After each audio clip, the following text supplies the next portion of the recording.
Lisa, Yes, baby girl. when I grow up, I want to be a womanist to society. Then so shall you be. Hey, this is Lisa Landry. Welcome back to Menace to Society. I'm so thrilled today. I'm speaking to a friend of mine. She's in Ohio. Please welcome to the show, Jenn Castillo Staats. Hi. Hello, Miss Jenn. You are a healer. You're a social worker. You're I a am. wife. Are you a mom? I'm a mother. I'm a wife. I'm all of those things. I'm a friend. I'm a sister. I'm all of those things. Those are good things to be. And you have a spiritual wellness and intuitive coach title as well. Yes, I absolutely do. Yes. I was actually a practicing social worker for almost 15 years and worked in the therapeutic community before I made the switch to just spiritual wellness practice. What was that like, making that transition? Because you're going from, were you private practice or you were working with an agency? I worked with agencies. I had always worked for local non-for-profit and worked in many different areas from LGBTQ, youth, and homelessness, and behavioral health, mental illness, drug addiction services and recovery services, and I worked in female reproductive health right out of college and actually at the end of college. I kind of worked in many different areas in the field. And so this was a It good was transition to go into just focusing on the spiritual aspects of things. Because I do think that a lot of us are broken because we're disconnected from Creator. Absolutely, absolutely. And really, I've always been really drawn to the gifts, utilizing the gifts. It was more kind of how am I going to utilize them to my full potential? And really, how is it that I'm going to utilize these gifts to help everybody else to their full potential also? And so it's kind of, I really come from an empowerment approach, and I've been blessed with a lot of really wonderful teachers to kind of help guide me and push me in this direction, as well as the Creator and Spirit. And it's my guides and my ancestors helping me make that push too. They helped it be much smoother. It seems like there's a movement in therapy toward coaching. So you're kind of one of the Yeah, originators of this movement that's happening. I wouldn't consider myself an originator, but definitely somebody in this area. I think we're seeing a lot of this transition because there are some things that we're bound by in a professional environment like social worker, therapy, psychologist, and you can incorporate those into helping people on their wellness path, absolutely. But I always felt bound by not being able to kind of utilize my gifts to my full potential without it maybe even, not necessarily always coinciding with ethics of the actual licensed profession. I really don't work as a traditional Western therapist at all any longer because of that reason. And I do find actually recently I've met a few people in the community who are kind of working towards that too, so we can kind of embrace the full spiritual wellness path, really incorporating mind, body, spirit. It makes sense. I mean, there are Christian counselors, there are therapists who specialize in being able to speak with other clients who are Christian. They share that worldview. So it makes sense that there would be other intuitive spiritual aspects of therapy that other groups would explore. Absolutely. And, really, I feel like I was successful in helping people as much as I was, and successful in my therapeutic career as a social worker, and really able to kind of build that rapport with people and help them because of my gifts of intuition, because of being a sensitive, and because being able to pick up on those things. So yeah, it really, it's helped me a lot, and I know it's helped many people, and I just am so thankful and blessed that I get to do this work and that this is my calling. And I've also been blessed by having my own healing and my own work done within and with other people helping guide me. So it's wonderful. It's a wonderful path. It's a wonderful thing for people to be able to experience. You're a Reiki healer, yeah? Yeah, I am a Reiki master and a crystal Reiki master. Do both of those things at the wellness studio. Work with many different tools, many shamanistic tools. I have the crystals and utilize therapeutic grade essential oils and herbs and many things when working with people. Now, somebody's going to be listening to this and they're going to think oils make sense, getting a massage makes sense. What the heck are they speaking crystals? What does that's woo-woo junk? Right, right. Yeah, and believe me, in my lifetime, I've definitely ran into a handful or 10 of those people, and usually those are people who have never experienced the beautiful friendship that we have with our crystal friends, and how they can really help us, heal and work through things and guide us. They're really wonderful tools. So if somebody's listening and they have no idea what the heck we are speaking of when you say that we have crystal friends and these are healing tools, can you give an example? Absolutely. I work a lot with energy and being an intuitive and being able to sense energy and maybe areas of opportunity for growth or healing or imbalance. We work with crystals as one of our tools to help bring mind, body, spirit together, work on energetic areas of opportunity for change and growth and healing, and it works with energy. And so chakras, most people who have kind of dabbled in learning about crystals or energy or oils or we hear a lot of people talking about raising the vibration. That's kind of what we're referring to when working with crystals also. They really do help raise your vibration, which can also help balance you and make us feel good and manifest, and many, many wonderful things that help us on our healing and wellness and spiritual journeys. Crystals are transmitters, right? They're in our phones, they're in our computers. Some of us have them in our cars. Absolutely. Absolutely. So it's not like a metaphysical weird thing. These are actually just rock formations that we find in our planet. They are found in our planet, absolutely. And we use them in all sorts of technologies and lasers and in all types of things. So is there evidence to show scientifically that, they're beneficial to our society and to our world? Absolutely, in that way. But we also have years and all the way back in ancient times, they've been using crystals in spiritual and metaphysical and energetic kind of ways and practices. So do you put the crystal on the body? Do you put it on the chakra that's clogged? Or are you trying to raise... Absolutely, absolutely. So, crystals can be used in many different ways. There's many different types of practitioners, and people use them in many ways. Having them just near you can change the energy, will change the energy, will raise vibration. And different crystals have different properties and different uses. And so during sessions, I actually do lay crystals on people to balance, to clear blockage, to help energy flow and move better for each individual person, depending on what their need is. And so, crystals go oftentimes directly on the body, depending on what each individual person's desired result is. I'm in grad school, Jen, and I'm learning how to be a therapist myself. And I was reading this really great case study. It was about a group meditation, and the participants were all survivors of childhood trauma. They were all women, different ages, different ethnicities. And the therapy was for them just to sit quietly in a room with each other and meditate quietly. Because the idea is our bodies hold so much of our trauma and our pains, especially if we've survived something violent or repeated violence. And these women would just sit in the room, and as they felt each other, it was a very healing, cathartic experience. They would laugh at times, they would cry at times, and their bodies, over the course of the research, did become freer. They were holding less tension, less points in their bodies ached because of the cathartic release of just sitting quietly.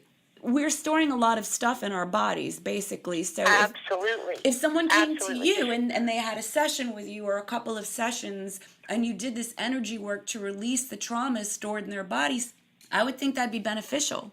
Absolutely. And if we want to dig even deeper, which is my specialty, we look at things from the energetic and it's kind of a soul path. And a big reason why my wellness studio, my business, is called Of the Essence is because it really resonates strongly with me because of the essence that is left on each, on our soul and in our energy field for each, lifetime. And so, when we're talking healing trauma, yes, we're talking about healing trauma for many people on this lifetime, but we're also looking at traumas from past lifetimes and healing from past lives and how that kind of carries over to, where you are currently with your energy. Many clients that I do see are having trauma response or are holding that trauma from this lifetime, and again, and sometimes others in certain areas of their body and in certain chakras and parts of their energy fields. So yes, when you tell me that study, it doesn't surprise me at all that the research supports that, because I see it happen all the time. And I've experienced it myself personally. Mm-hmm. And I do workshops and groups. I do a full moon group every month, and we do workshops. And really with the full moon group, it's not gender specific. It's open to everybody at my group, but I find the same thing just in groups of people who meditate together and heal together in groups and work on their journeys, their wellness journeys together. It really is a wonderful experience for most people. Yeah. Now, you piqued my interest because you were talking about past life traumas. I believe in reincarnation personally. Some of y'all listening might not believe in reincarnation. Guess what? You might next time. If somebody comes to you, I've heard if somebody has, for instance, a scar on their face since birth, a birthmark, I guess that's what you call it. It might be they were shot in the face last time, or in a previous life they had a horrible experience and that's how they died. Is that true? Or do I just spend too much time in Sedona? It can be true. Yes, it absolutely can be true.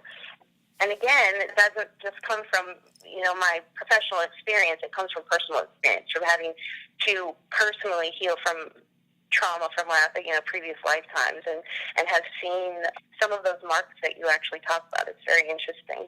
There are definitely people who have a difficult time even contemplating that, but I am a firm believer that there is no such thing as coincidence.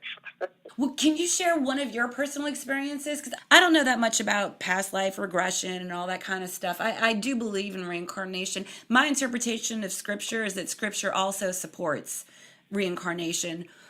What's something that you've experienced personally that you could share with us? My teacher and mentor, her name is Beth Ann Kennedy. She is this wonderful psychic medium and crystal healer, very knowledgeable, just a beautiful human being. And I was working with her for years as my teacher and mentor and friend, but also as my healer. Having energy work and really going there for specific physical symptoms. I was having a lot of trouble in my lower chakras, essentially, and kind of no matter how much work I did on it myself, I was getting stuck. I just kept getting stuck. And over some time working with her, we did some digging into past life stuff, and really found that I had some pretty terrible trauma from from many lifetimes, but one in particular I was holding in my lower chakras and was really kind of holding in some of my organs and holding energetically. And it was really causing me a lot of physical symptoms. So bad that, there was hospitalizations, there was the possibility of major surgery and infection and just like all this stuff that was manifesting in physical symptoms. And going through and with her guidance and with the help of my ancestors and my guides, and we went in and could see everything in my past life and learn more about how to tap into that and to help guide other people into kind of tapping into that and being able to work with that and heal the energy and how it can really help you emotionally and how it really can help you physically, because all of those things tie in together very strongly. So it strengthened my energy field with repair and gave me the opportunity to really work with energy medicine and with the healing techniques and strengthen me physically, emotionally, spiritually, and really kind of help me hone in on where I needed to focus to be well. And I have not a single problem with any of those physical symptoms anymore. And I was literally within weeks of having a major surgery to try to repair it. And I was not a well woman at that time physically. I'm really sorry that you went through that, and I'm glad that you have a mentor / healer that was able to help you, because that's very Freudian, that your body is exhibiting a symptom of something that's something different. Absolutely. I mean, and it really just speaks very strongly to how everything is connected. If we want to look at it bigger picture, not just within us, our mind, body, spirit, energy, soul, but everybody else, everybody, everything in this earth, it's all energy and energy related, and we're all connected. So yeah, mind, body, spirit, physical body, spirit body, it's all connected. Now, you mentioned your ancestors. Are you indigenous? So I do have some Native American roots. My roots also lie very much so in South America and Peruvian shamanism. A lot of women on the paternal side of my family who were Brujas, Mexican women, and so some of these gifts are very ancestral for me. Because you mentioned Bruja from Mexico. My tia is from Mexico. She was born in Mexico.